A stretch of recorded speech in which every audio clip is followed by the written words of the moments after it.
Chapter 31. 2 months later. Malakas ang kabog ng dibdib ko nang nilapag ko sa sink, ang pregnancy test na pinatakan ko na ng ihi ko. Bumukas ang pinto ng banyo at pumasok si Luis. Nakabukas sa kanyang mukha ang excitement. "Kamusta, wife?" Lalo tuloy lumakas ang kabog ng dibdib ko nang dahil sa kanya. Wala pa, kapapatak ko pa lang ng ihi. Lumapit siya sa akin at tumingin sa PT. "Oh God, sana positive." Mahinang sabi niya. Ako naman parang ninenervyos na. Sapo-sapo ko na nga ang kumakabog kong dibdib. Hindi ako nagkaroon noong 1 buwan, tapos ngayong buwan naman ay delayed ako. Hindi na rin ako nagtitake ng after pill pagkatapos naming magtalik, dahil gusto ko na ring magbuntis. 1 buwan na lang naman ay gagraduate na ako, ready na ako magbuntis at bigyan ng anak si Luis gaya ng matagal na niyang inuungot. At dahil delayed nga ako ngayong buwan ay sinabi ko yun kay Luis. Na-excite nga agad siya sa ideyang buntis na ako. At para makasiguro nga kami ay bumili siya ng PT. Holy shit! Napapitlag ako sa gulat ng magmura ng malakas si Luis. Dinampot niya ang PT at pinakatitigan ng ilang saglit. Dumay-kit ako sa kanya at binaba ang braso niya para makita ko ang PT na hawak niya. Nanlaki ang mata ko kasabay ng pagsinghap nang makita ko ang 2 pulang linya. "It's a positive baby." Bulalas ni Luis na nanlalaki din ang mata. "Buntis ako." Medyo di pa siguradong sabi ko. "Yes, wife. You're pregnant. Magkaka-baby na tayo." "Yes. Yes. Yes." Tuwang-tuwang sabi niya at napasuntok pa sa hangin. Hinalik-halikan pa niya ang PT. Ako naman ay tila tinulos sa kinatatayuan at nakaawang ang labi. Sobrang lakas ng kabog ng dibdib ko na tila na ako mabibingi. "Buntis ako. Buntis na ako, babe." Mahinang sabi ko. Tumingin sa akin si Luis at parang wala lang na binuhat ako na ikinatili ko, ipinulupot ko ang mga braso sa batok niya at mga binti naman sa bewang niya. Hinalikan niya ako ng mariin sa labi, at pinaulanan na ako ng halik sa mukha. "Yes, wife, buntis ka na. Sa wakas magkakababy na tayo. Thank you. Thank you." Natatawa ako dahil sa patuloy na pagpugpug niya ng halik sa mukha at leeg ko. Natutuwa din ako na malamang buntis na ako bagamat may kaba din akong nararamdaman. Tinapik ko siya sa braso para magpababa na. Binaba naman niya ako pero hapit-hapit pa rin niya ang bewang ko. "I'm so happy, wife. Sobra mo kong pinasaya." Anas niya at kinintalan ako ng halik sa noo. Ngumiti ako at kinulong ang mukha niya sa 2 kamay ko. "Nangako ako sa'yo, diba? Saka gusto ko na ring magka-baby. Baby na nga lang talaga ang kulang sa amin. Kumpleto na kami sa lahat ng gamit ng baby. Pati nursery room ay maayos na."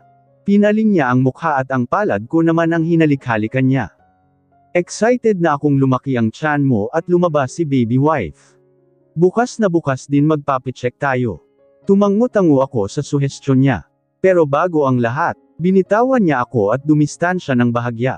May dinukot siya sa bulsa ng pijama niya, sabay tukod ng isang tuhod sa sahig ng banyo at taas ng kamay na, may hawak na singsing na may kumikinang na bato.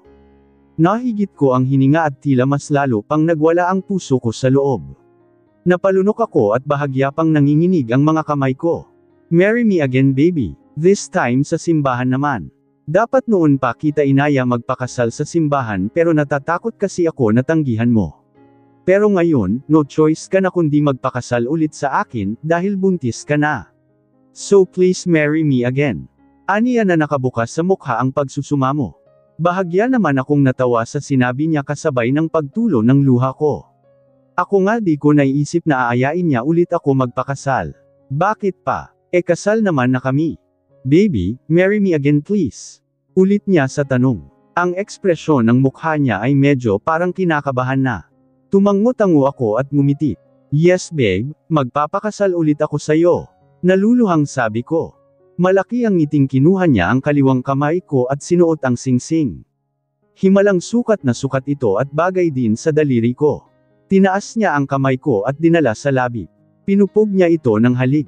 Para namang may mainit na bagay ang humaplo sa puso ko. Tumayo siya at muli akong hinapit sa bewang. Hinalikan niya ako sa noo, ilong at labi. "Mahal na mahal kita, wife. Pangako magiging mabuti pa akong asawa sa iyo, at mas magiging mabuting ama sa anak at magiging anak pa natin." Madamdaming sabi niya nang pagdikitan niya ang mga noo namin. Ngumiti ako. Mahal na mahal din kita babe. Pangako din magiging mabuti pa akong asawa sa'yo at ina sa magiging mga anak natin. Mahal kita kahit sobra ang tanda mo sa akin. Bahagya siyang sumimangot at umungol. Huwag mo nang banggitin ang tungkol sa edad ko. Okay na yung sinabi mong mahal mo din ko. Tumawa ako. Oo na, di ko nababanggitin ang edad mo ay. Napatili ako ng pangkuan na naman niya ako. Ngumisi siya. At dahil buntis ka na kailangan natin ngayong siguraduhin na kumpleto, ang lahat ng parte ng katawan ni baby. Aniya at humakbang na palabas ng banyo. Nag-init naman ang mukha ko. Nakuha ko ang ibig niyang ipahiwatig. Hinampas ko siya sa balikat na ikinatawa lang niya ng malakas. Maingat niya akong nilapag sa kama at dumagan sa akin. Mabilis niyang hinubad ang t-shirt niya sabay seal sa akin ng halik. At sa isang iglap lang ay parehas na kaming walang saplot sa katawan. Kinabukasan. Talaga po ma'am, buntis kayo. Nanlalaki ang mga matang tanong ni Ate Ona. Pati si Manang Leng, Ate Shesh at Ate Lucy ay nanlaki din, ang mga mata at nakaawang ang labi. Tumango-tango ako at ngumiti sa kanila. Hindi ako pumasok sa school at kagagaling lang namin ni Luis sa klinik at kumpirmado ngang buntis ako. Labis-labis ang tuwa ni Luis. At heto nga binabalita ko na rin sa mga kasambahay. Ay congratulations ma'am, sabay-sabay na bati sa akin ng mga kasambahay.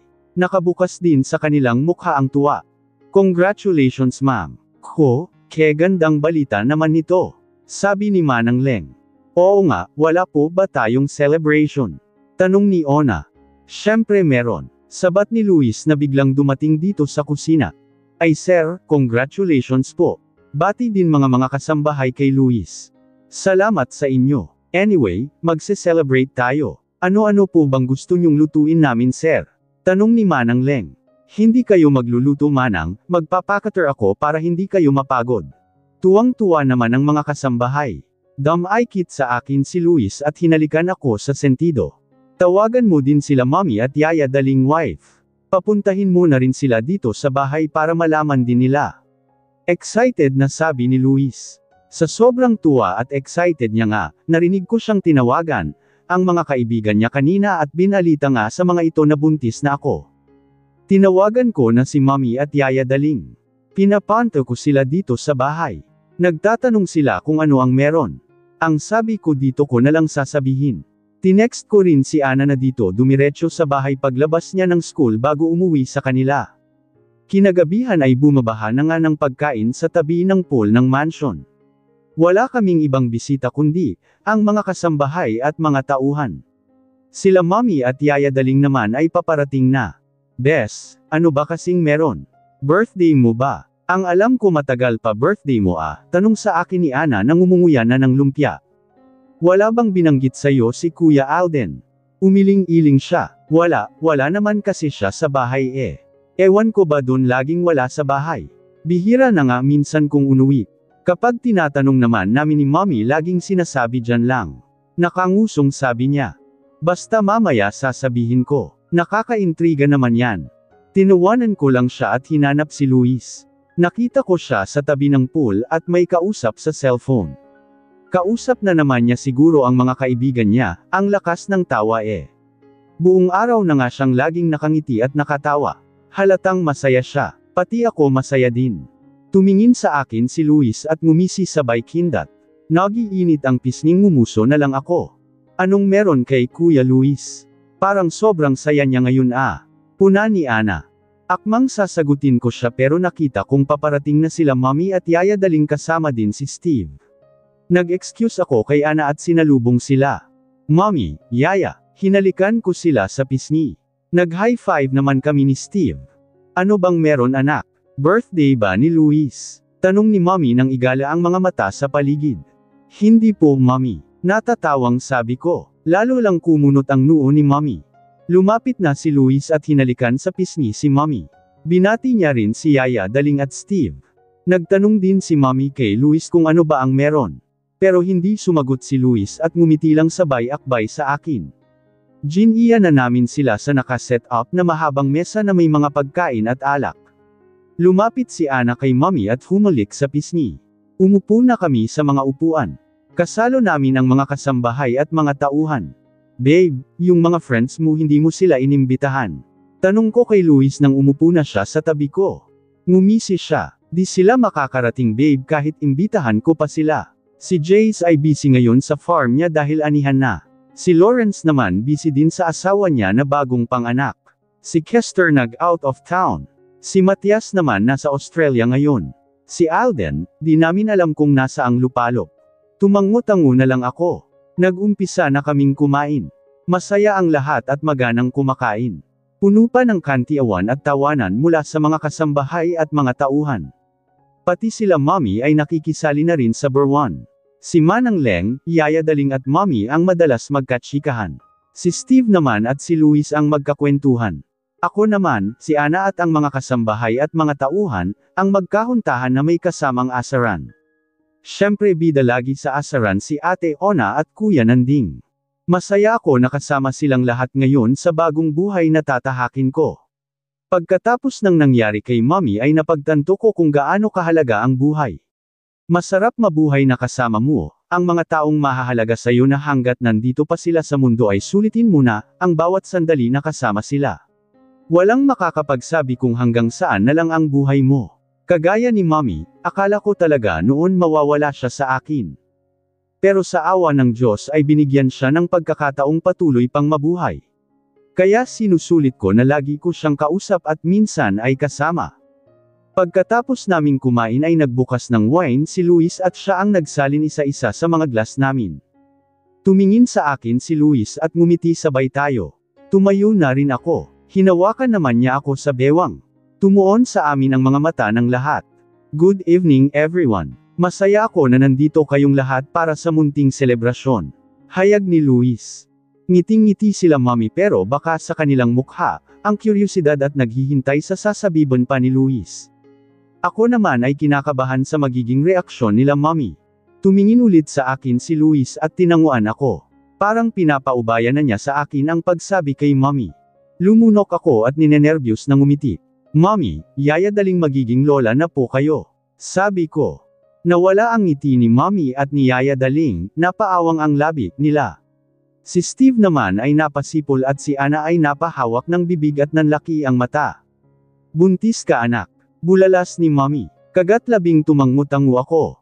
Napahawak din si mommy ng bibig at nanlaki ang mata. Si Yaya Daling naman ay nakangiti na at pinagsalikop ang dalawang kamay. OMG, magiging lola na ako. Saad ni mommy. Bahagya akong natawa sa reaksyon ni mommy. Yes mommy. Matanda ka na honey. Nakangising sabi ni Steve pero napangiwi siya ng paluan siya ni mommy sa braso. Sinong matanda ha? Sabi ni mommy kay Steve na ikinatawa na lang naming lahat. Kunwaring ziniper na lang ni Steve ang bibig. Congratulations Ivana. Nako, nakakatuwa naman yang balita na yan. Sa wakas makakahawak na ulit ako ng baby. Ani Yaya Daling na napapalakpak pa. Congratulations Bes, grabe ginulat mo naman ako. Excited na ako sa pagbubuntis mo. Basta ninang ako niyan ha. Tuwang-tuwa naman na sabi ni Ana. Basta ayokong tawagin akong lola. Hirit pa ni mommy na nakabukas din sa kanyang mukha, ang tuwa sa kaalamang buntis ako. E anong gusto mong itawag sa'yo ng apo natin honey? Tanong ni Steve. Pwedeng mamila or mamala.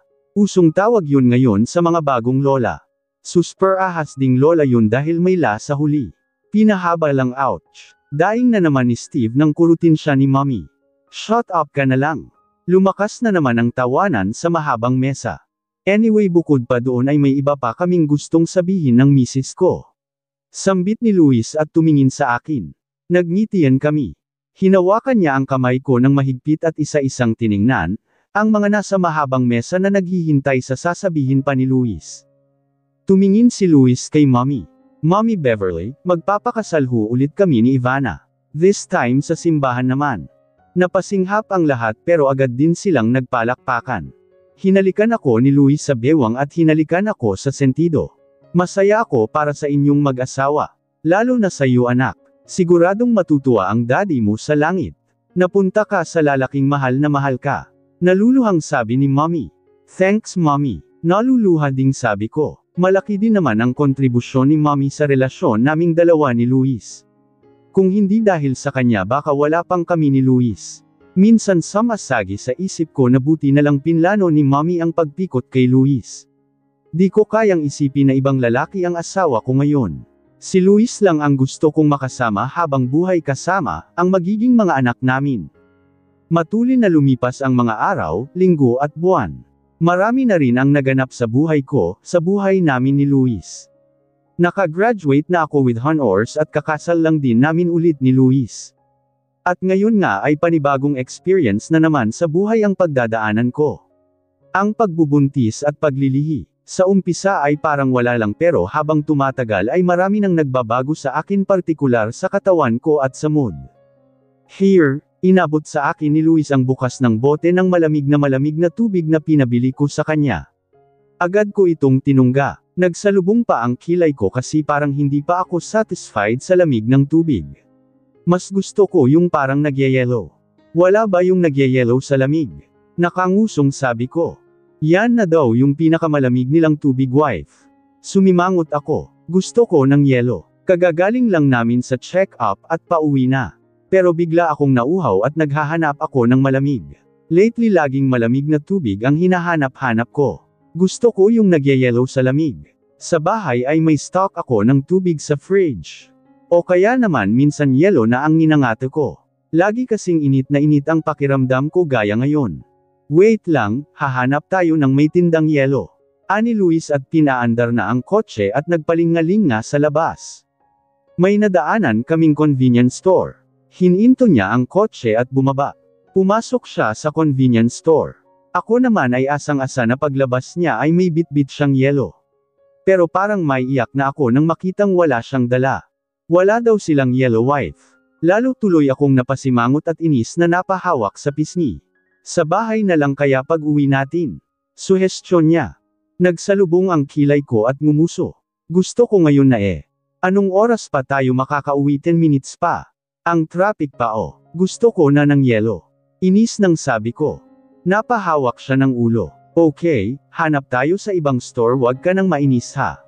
Malambing na sabi niya at hinawakan ng isa niyang kamay ang kamay ko. Pinaandar niyang muli ang sasakyan. Ewan ko ba kung bakit ang bilis ko ngayon menas kapag hindi ko agad nakukuha, ang gusto ko lalo na sa mga gusto kong kainin. Sabi ni Manang Leng normal lang daw yun sa buntis na naglilihi. Lalo na daw sa gaya ko na maglilimang buwan ng buntis. Ganon din naman ang sabi ng doktor ko. Magiging pabago-bago daw ang mood ko. Lumalaki na nga ang umbok ng tiyan ko. Pagkatapos ng kasal namin ni Luis last month ay parang biglang laki ng tiyan ko. Next month pwede na naming malaman ang gender ni baby. At kung excited ako, mas excited ang katabi ko. In fairness, hanga din naman ako sa pagiging pasensyoso niya sa akin. Lahat ng gusto ko binibigay niya at kahit minsan, tinutupak ako ay malambing pa rin siya gaya ngayon.